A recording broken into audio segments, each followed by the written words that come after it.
Welcome back. Welcome to the Premier Mindset by Premier Performance LLC. I'm your host, Trent Mailer, LCSW, licensed clinical therapist and performance coach, and this is episode 61. There's a version of you that everyone trusts, the one who shows up no matter what, the one who delivers when it matters, the one coaches rely on, teammates lean on, leaders depend on. And on the surface, that looks like the highest compliment you can get. But here's the reality most high performers never say out loud. Being the reliable one is costing you more than you think. Not immediately, not obviously, but structurally. Because the more reliable you become, the more everything starts to run through you. And that's where the problem begins. Let me put you in a real scenario. You're a high-level athlete, proving yourself over and over. Big moments, high pressure, you produce. So what happens? More plays get designed around you. More responsibility gets put on you. When things get tight, the ball comes to you. When energy drops, people look at you. When something needs to get done, you're the one. At first, that feels right, earned, aligned with your identity. But then something subtle starts to shift. You're not just performing your role anymore. You're compensating for everything around you. You're covering gaps, picking up slack, managing energy in ways that aren't yours to manage. And no one says anything, because on the surface, you're still producing. Now let's translate this into business. You're the leader everyone trusts, the one who gets things done. So when something is unclear, it comes to you. When a decision is risky, it comes to you. When execution matters, it runs through you. You become the default. Not because it was designed that way, because it worked that way. And over time, that becomes the system. Here's the hidden problem. Reliability doesn't just build trust, it attracts responsibility. And if that responsibility isn't managed, it accumulates, quietly, relentlessly, until your capacity is no longer aligned with your role. Quick note before we get deeper. This podcast is for education and performance growth. It's not a replacement for therapy or medical treatment. If there is something you need, make sure you go and get it. Outside of that, our social media accounts are all linked in the episode descriptions. Follow along and get involved in those communities as we continue to build them. Now let's dive back in. This is where we introduce the first tool, the capacity reality check. Because most high performers don't realize when they've crossed the line. They just keep executing. So you have to force awareness. Right now, think about your current role on your team, in your business, in your environment. Now ask yourself this. Are you operating within your role, or are you consistently operating beyond it? Not occasionally, consistently. Because those are two very different things. One is performance, the other is overextension disguised as value. Now layer this in. When you operate beyond your role long enough, people stop seeing it as extra. They start seeing it as expected. And that's where capacity starts getting distorted. Because now your baseline is inflated. And anything less than that feels like a drop off, even if it's actually sustainable. Let's go one layer deeper. Because this isn't just about workload. It's about mental load, decision load, emotional load. The reliable one doesn't just do more, they carry more. They think ahead more. They anticipate problems earlier. They adjust faster. And over time, that constant processing starts to tax the system, even if performance still looks high. This is where another tool comes in naturally, the load versus role awareness, because most people never separate these two. Your role is what you're responsible for. Your load is everything you're actually carrying. And for high performers, those two almost never match. Your load is almost always higher. The problem is, you normalize it. You adapt to it. You take pride in it. Until it becomes the reason your performance starts to fluctuate. Now here's where this gets dangerous. Because reliability hides its own cost. You don't feel it right away. You don't see a sharp drop. What you see instead is subtle drift. Slightly slower reactions, slightly less clarity, slightly more fatigue, slightly more frustration. And you compensate. Because that's what reliable people do. They don't pull back, they push through. And that's exactly what accelerates the problem. Because now you're not just carrying more, you're doing it at a higher intensity to maintain the same standard. That's not sustainable, that's a slow breakdown. Let's anchor this with something real. I worked with an athlete who's one of the most dependable players on his team. Coaches trusted him, teammates leaned on him. Late in games, everything started to run through him. At first, his performance matched it. Then, halfway through the season, something shifted. Not dramatically, just enough. A step slower, decision making slightly delayed, energy inconsistent late in games. Nothing catastrophic, but noticeable. The instinct from the outside? He needs to push harder. That wasn't the issue. The issue was load. He wasn't just playing his position, he was managing the team's performance on top of it. And no one had corrected it because it looked like leadership. That's the trap.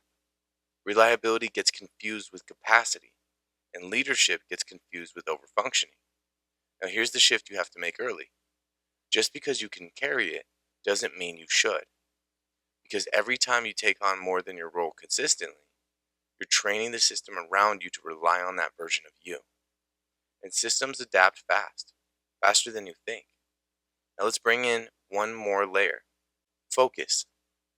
Because when you become the reliable one, your focus shifts without you realizing it. You stop focusing only on your execution and you start focusing on everything. What others are doing, what might go wrong, what needs to be covered, and that spreads your attention thin. So here's the focus calibration in this context. In any high performance environment, you need to anchor yourself to one question. What am I responsible for, and what am I compensating for? That question cuts through everything because it forces clarity. And without clarity, you will always overextend. Now, here's the uncomfortable truth most high performers don't want to face. You're not just being relied on, you are reinforcing the reliance. Every time you step in, every time you take over, every time you absorb responsibility that isn't yours, you are teaching the system around you this is how things work. And once that becomes the pattern, it doesn't correct itself, it compounds. By the end of this section, here's what you need to see clearly. Being the reliable one is not the problem. Unmanaged reliability is. Because when reliability turns into over-reliance, your performance becomes tied to everything holding together. And that's not strength, that's exposure. Now we're going to escalate. Because next we're stepping into what this actually does to identity, teams, and performance dynamics in real time. And this is where it gets uncomfortable. Because the very thing that made you valuable starts becoming the thing that limits everyone around you. There's a point where being reliable stops being something you do and becomes who you are. Not externally, internally. You stop thinking, I show up when needed, and it shifts into, I have to show up. Because if you don't, something feels like it's going to break. This is where the problem gets more serious. Because now reliability isn't just behavior, it's identity. And identity doesn't question itself, it protects itself. So instead of asking, is this sustainable? You start operating from, this is what I do. Now take this into a high performance environment. Sports first. You're the athlete everyone trusts. So when the game gets tight, what happens? The system compresses. Spacing shrinks. Decision making speeds up. Instead of running structure, everyone looks for you. Not always directly, but subtly. A hesitation before making a play. A glance in your direction. A delay in execution waiting to see what you're going to do. Now let's step fully into that moment. Fourth quarter, close game, fatigue is high. Execution matters. The play is called, everyone knows their role, but as the ball is snapped, something shifts.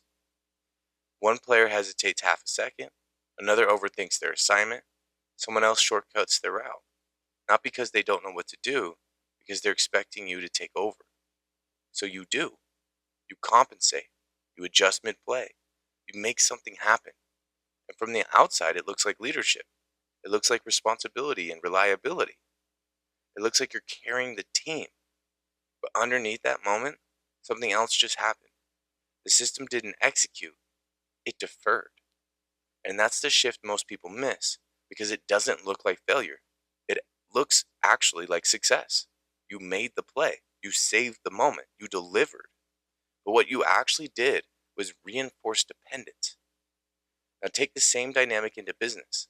You're in a leadership meeting, high stakes, important decisions. You present direction and then you pause for input. Silence. Not because people don't have thoughts, because they're waiting to see where you land fully, waiting to see how much space they actually have, waiting to see if their input is needed or if you're going to carry it anyway. So you fill the space, you clarify more, you tighten the direction, you move things forward. And again, on the surface, it looks like strong leadership. But what actually happened, the room deferred to you. Not because they trust the system, because they trust you to handle it. And here's the line that needs to be hit clearly. They don't trust the system, they trust you. And that's the problem. Because when trust is centralized in one person, everything slows down. Everything filters through them. Everything becomes dependent on their presence, their clarity, their execution. Now let's go deeper into what this does to identity. Because this doesn't just affect how others operate, it reshapes how you see yourself. You start believing, if I don't step in, it won't get done right. If I don't carry this, performance drops. If I pull back, everything slows down. And here's the uncomfortable part. Sometimes that's true, but not for the reason you think. It's not because the team isn't capable. It's because the system has adapted to you over functioning, which means your reliability didn't just help the system, it replaced parts of it. This is where the next tool comes in, responsibility drift detection. Because this shift doesn't happen all at once, it happens gradually, quietly. Responsibility expands, not through assignment, but through behavior.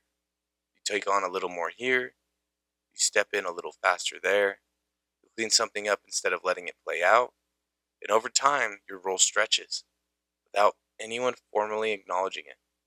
So now you're operating in a role that's bigger than what was designed, and the system is built around that version of you.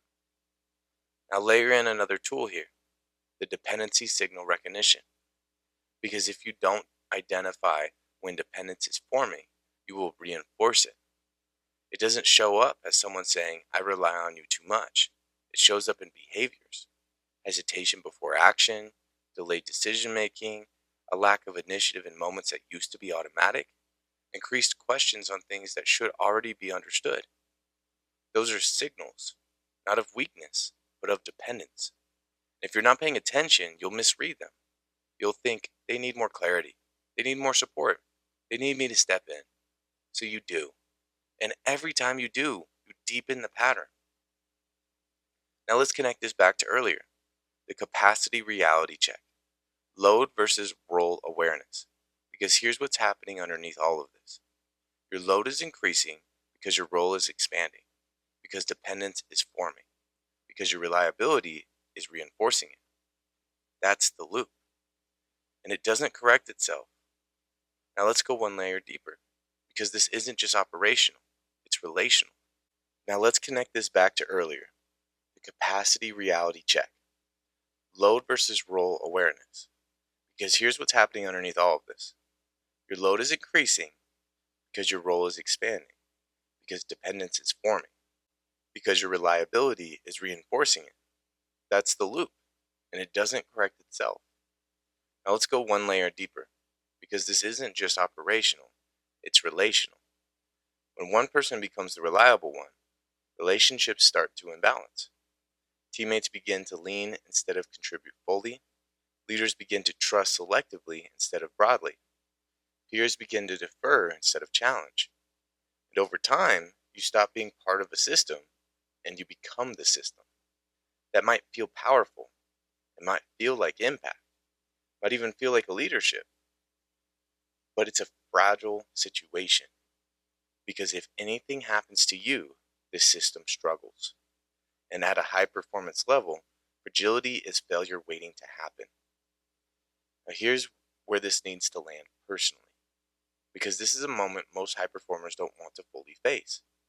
If your presence is required for everything to function, You're not operating in a strong system, you're compensating for a weak one. And the hardest part, you helped create it, not intentionally, but structurally, through repeated overfunctioning. Now let's bring focus back in, because this is where correction begins. In high stakes moments, you need to recalibrate your attention, not to everything that could go wrong, not to everything you could fix, but to this. Am I stepping in because it's my responsibility, or because I don't trust the system to handle it? The question changes behavior because it forces you to pause. And that pause creates space. Space for others to act, space for the system to function, space for responsibility to redistribute.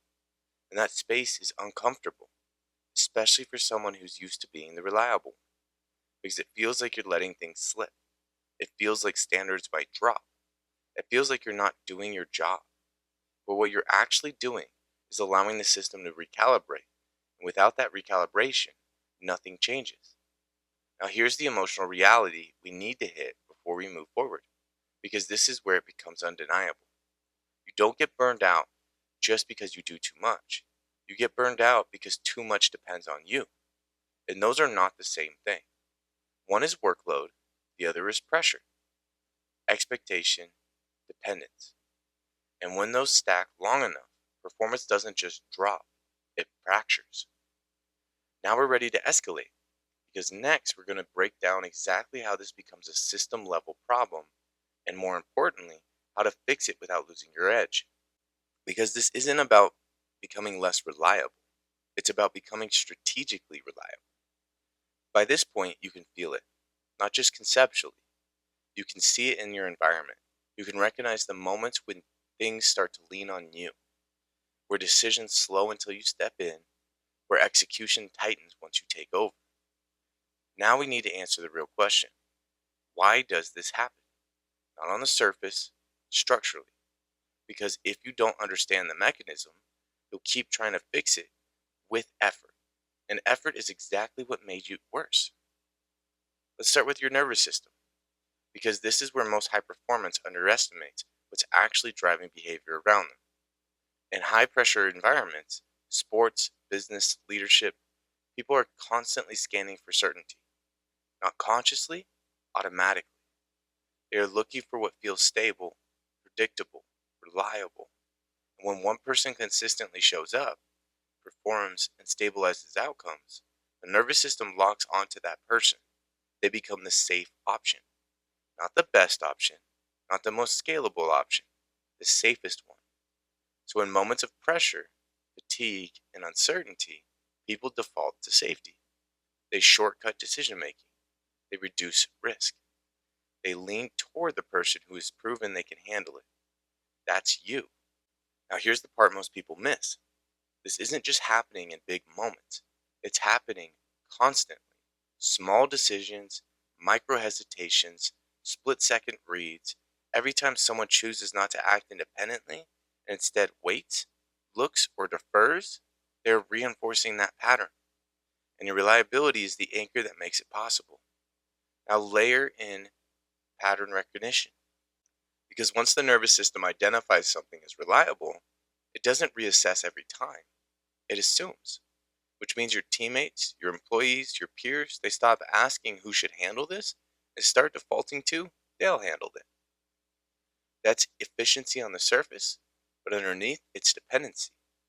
Now we connect this to performance, because here's the loop that starts forming. You perform consistently, so you get used more. And as you get used more, your load increases. As your load increases, fatigue builds. As fatigue builds, performance starts to fluctuate, even slightly.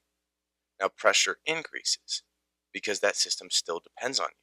So what do? You push harder. You compensate. You elevate your effort to maintain the same output. And now you've entered the loop. Reliability leads to overuse.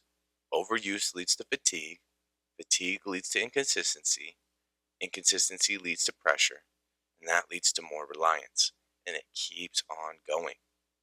That loop doesn't break on its own. It tightens. And here's where most high performers go wrong. They interpret the dip in performance as a personal issue. Conditioning, focus, effort. So they double down. They train harder, work longer, push more. But the problem isn't their effort, it's the structure they're operating inside. Now, this is where we start shifting from awareness into control. Because if you want to break this loop, you don't reduce your reliability, you restructure how it's used. This is where the load redistribution protocol comes into play, not as a concept, as behavior. It starts with something simple, but uncomfortable. You stop solving everything immediately. That's it. Not forever, strategically. Because every time you instantly step in, you remove the opportunity for the system to function without you. So instead, you create delay, not hesitation, intentional space. In a game, that might mean trusting the play as designed for one extra beat. In business, it might mean letting someone else answer first, even if you know the answer is coming slower. That space matters because it forces engagement from others, and engagement is how capability grows. Now, this doesn't mean you let standards drop. That's the mistake people make when they try to step back. They swing too far. That's why this has to be paired with something deeper, the sustainable reliability framework. Because the goal is not to become less reliable, it's to become reliably sustainable. There's a difference. Unstructured reliability says, I will carry whatever is needed to get the result. Sustained reliability says, I will execute my role at a high level consistently without becoming the system. That distinction changes everything because now you're not measuring your value by how much you carry. You're measuring it by how consistently you can perform without breaking structure. Now we layer in something that most high performers completely ignore until it's too late: recovery. Not just physical, but system level recovery. Because when you're the reliable one, you don't just expand energy during performance, you expand it constantly. Thinking, anticipating, adjusting, and if that doesn't get interrupted, it accumulates. This is where micro recovery inserts come in. Not long breaks, not full resets, but small interruptions in the cycle. Moments where you intentionally disengage from carrying more than your role. Moments where you reset focus back to responsibility only. Moments where you stop scanning for everything that could go wrong. These are short, but they matter because they prevent accumulation from becoming overload. Now let's ground this in something real. I worked with an athlete who is exactly what we're talking about: reliable, consistent, the one everyone leaned on. Early in the season, performance was elite, execution sharp, energy high, impact everywhere. By mid-season, things shifted. Not dramatically, but just enough. Late game performance dipped, decision making slowed slightly, body language changed. From the outside, it looked like fatigue. From the inside, it was deeper. He wasn't just playing his role, he was carrying the system. Every critical moment ran through him. Every breakdown got compensated by him. Every adjustment relied on him. And over time, that accumulated. So we didn't start by telling him to do less. That would have felt like regression. We started by redefining his responsibility very clearly, very precisely.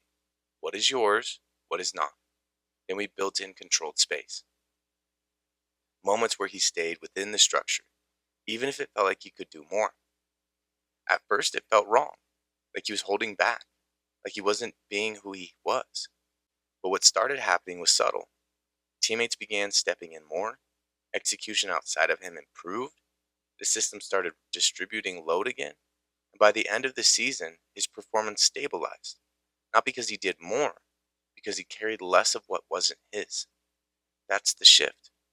Reliability without structure forces you to carry everything. Reliability with structure allows you to perform consistently. And consistency is what actually wins at high levels, not short bursts of overextension. Now bring this back to you, because this is where it becomes real. If your performance depends on you constantly compensating, you are not in control, you are reacting. And reacting at a high level still leads to breakdowns. It just takes longer. So the recalibration is simple in concept, hard in execution. You don't stop being reliable, you stop being the default solution for everything. That requires awareness, discipline, and the willingness to let the system feel uncomfortable for a period of time, because it will. But that discomfort is not regression, it's recalibration. And without it, nothing changes. Now we move into the final layer, because this doesn't just affect performance in the moment, it defines your ceiling, your longevity, and the kind of system you build around you. Now, this is where we bring this all together, not as ideas, as identity. If you stayed with this all the way through, then you already feel where this is going. This isn't about effort anymore. This isn't about toughness. This isn't even about how reliable you are. This is about what your reliability is building. Because at the highest levels, sports, business, leadership, your value is not defined by how much you can carry. It's defined by what still works when you don't. That's the shift. That's the line most high performers never cross. They spend their entire careers proving they can be counted on, without ever asking what that's conditioning everyone else to do, and what's it costing them long term. Because reliability, unmanaged, quietly becomes a ceiling. Not immediately, not obviously, but structurally. You can feel it in organizations where one executive is the one everything runs through. Decisions bottleneck, speed slows down, innovation gets filtered. You can feel it on teams where one player is the guy. Every critical moment, every adjustment, every emotional swing routes through them. It works until it doesn't, until fatigue shows up, until injury shows up, until pressure compounds, until one off day exposes everything that was never built around them. And then everyone looks confused, because the system never learned how to function without the person compensating for it. That's not reliability, that's dependency masked as excellence. And if you're the one at that center of it, there's a hard truth here. You didn't just inherit the role, you helped create it. Not intentionally, but through consistency without boundaries. Through stepping in every time something broke instead of asking why it broke. Through solving problems instead of distributing responsibility. Through showing up at such a high level that the system stopped needing to grow. That's the part high performers don't like to hear, because it challenges identity. It challenges pride. It challenges the narrative that I'm just doing my job. No, you're shaping the system every time you do your job. And if everything is still flowing through you, the system is shaped around you in a way that doesn't scale. So now the question changes. It's no longer, how do I keep being reliable? It becomes, what does my reliability require me to change? And that's where we introduce what I call the reliability standard reset. This is not about doing less. This is about redefining what doing your job at a high level actually means. Because right now, for most high performers, reliability is defined as always being available, always stepping in, always delivering, and always compensating. That definition will burn you out, and it will cap the people around you. So the reset sounds differently. Reliability becomes being consistent and scalable, being dependable without being central to everything, being impactful without being the only solution. That's a different standard. That requires discipline. That requires restraint. That requires letting things be imperfect in the short term so they can become stronger long term. And that's uncomfortable, because now your value isn't just in what you do, it's in what you don't do. It's in what you allow others to figure out. It's in how you redistribute pressure instead of absorbing it. This is where everything from earlier comes back into play, but at a different level. The capacity reality check stops being something you run occasionally. It becomes a constant filter.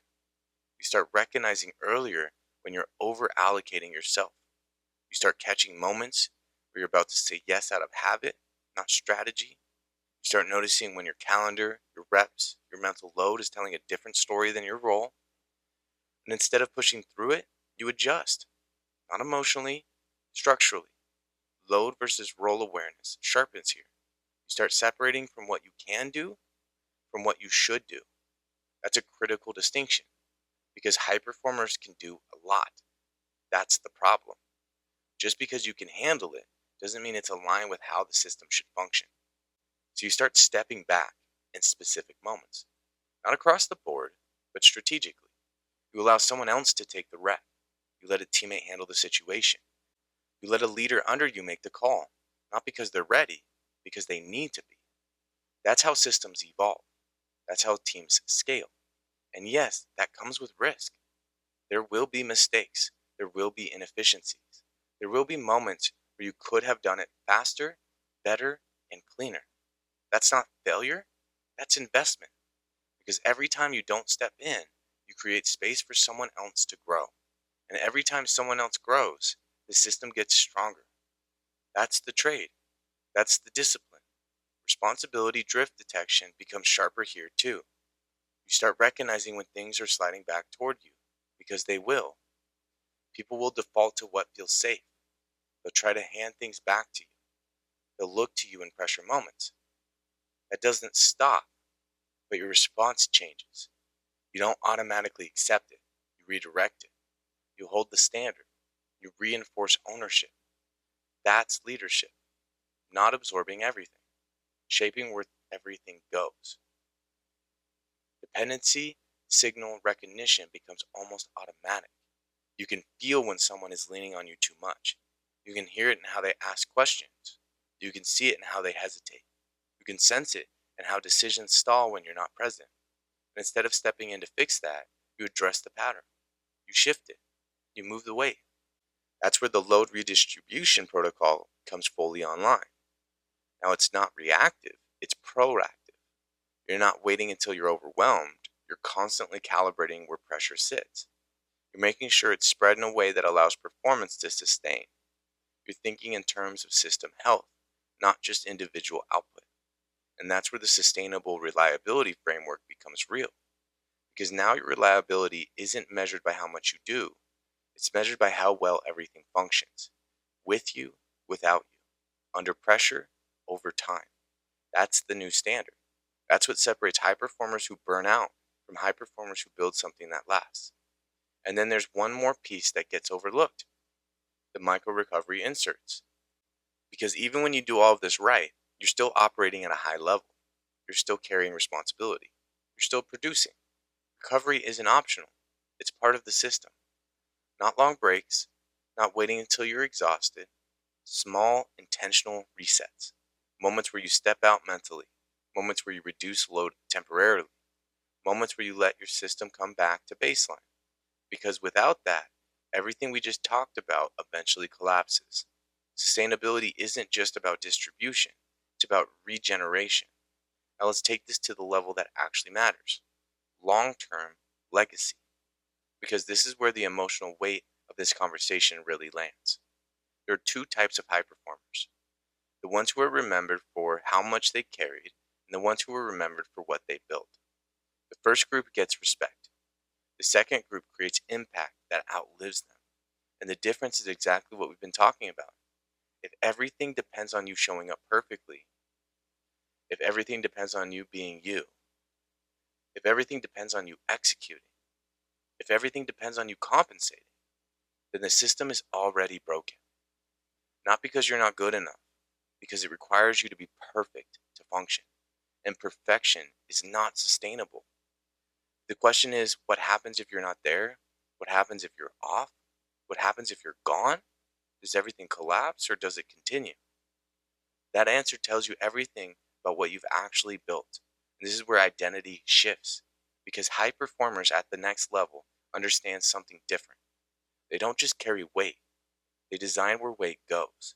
They don't just execute. They create systems that execute. They don't just show up. They make it so the standard shows up through multiple people consistently. That's leadership. That's scalability.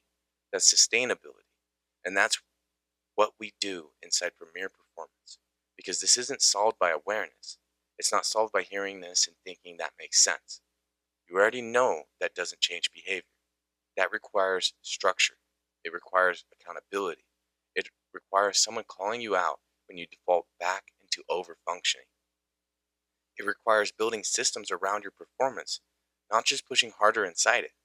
Because if you're serious about reaching the level you say you want, if you're serious about leading, if you're serious about sustaining performance over time, then this is the work. Not just being reliable, being strategically reliable, being structurally reliable, being someone who doesn't just carry the system, but build one that can carry itself. That's what high-level performers understand. That's what separates temporary success from lasting impact. If you're listening to this and you can feel that you're the one everything runs through, good. That awareness matters. Now, the question is what you're going to do with it. Because staying where you are is not neutral, it's a slow breakdown of your capacity, of your consistency, of the people around you. So make the shift. Start small, be intentional, redistribute, hold the standard, and build something that doesn't need to be perfect to work. That's the level, that's the expectation, and that's the premier mindset. Resilient minds, premier results. That's what we're building here. That's what we're going to continue to build. Recognition is always the first step. We can't see ourselves doing things. We can't stop ourselves from doing it. So reflect and catch yourself and notice, are you doing these things yourself? If you are, we got to change something up. As always, this episode is meant to provide tools for performance, not to replace individualized therapy. If you're struggling with anxiety, burnout, or persistent stress, professional guidance is critical. At Premier Performance LLC, we work with high achievers to implement strategies like these with precision, accountability, and results. I make it a point to give you actionable tools to find success in your life. Let me know if it's helping. I love staying connected with you all. I want to hear all about everything you guys got going on. The successes, the failures, the disappointments, the struggles, and everything else. If something's working, let me know. If it's not, let me know. I love hearing all these things from you guys. I'd also love to hear how this episode itself impacts you. If it's helpful, I'd love to hear about it. If it feels like there's more that could be added to it, I'd love to hear about that too. If there's certain topics you would like us to cover, just send them our way and we can see what we can do. I love staying connected with you all in lots of different ways. And if you have questions on stuff, just let me know. If you did find this episode helpful, leave a review. That helps us get us in front of more people. That what is our ultimate goal, and just spreading the awareness of these things. And if you have someone in your life that you think could benefit from hearing this, just send it their way. It might be exactly what they need to hear. And if they don't listen to it, no big deal. Just give it a shot, see what happens. If you do have a question or something you want to reach out about, there's a lot of ways to reach out. You can email me at tmailer@premierperformancereno.com. My last name is spelled Mahler. You can text or call me directly at 775-561-0056. You could reach us on Instagram or TikTok. We have the same names for both of those, which is premier_performance_Reno. We have the Facebook page and the LinkedIn page with the same names for both of those, which is Premier Performance LLC. And then we have the Twitter or the X account, which is at Premier Reno LLC, followed by our website, which is www.premierperformancereno.com. So follow along, get involved in those communities as we continue to build. We put content out every day with new podcast episodes coming out every week. Next week, we're talking about why high performers plateau. So we'll dive into that and figure out how that happens and how to avoid it so you don't get stuck feeling stuck. Other than that, go be the best you can be. Put yourself out there. Go do something that scares you a little bit and let's see where it takes you. Don't be afraid of failure. Go reach for the things you want. Let's see where this all goes. Have a good one. Have some fun. And I'll talk to you guys soon.